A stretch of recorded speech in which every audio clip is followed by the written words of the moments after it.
হরে কৃষ্ণ। আজ পঞ্চশস্য ব্রতের তৃতীয় দিন। তো আজকে তৃতীয় দিনে এই মানে গন্ধ সহযোগে, সুগন্ধি সহযোগে ভগবানের নাভিতে দিতে হয়। তো আমি এই যে চন্দন আর কর্পূর গঙ্গাজল মাখিয়ে তুলসীপত্র দিয়ে যে ভগবানের নাভিতে অর্পণ করব। এক একদিন একটা একটা করে। আর আগামীকাল শেষ দিন হবে, মানে পঞ্চবিশ্ব ব্রতের আগামীকাল দিতে হয় মাধবীলতা ফুল ভগবানের চরণে।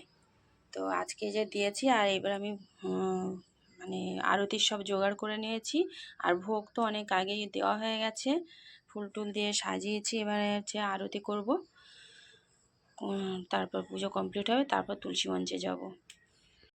তো এই ভগবানের নাভিতে গন্ধ দিয়েছি, সুগন্ধি তুলসীপত্র দিয়ে। আপনারাও পারলে দেবেন, তো ভগবানের কৃপা লাভ করবেন। আমার ভোগ আরতি করা হয়ে গেছে ঘি কর্পূর দিয়ে প্রদীপ জ্বালিয়ে। তো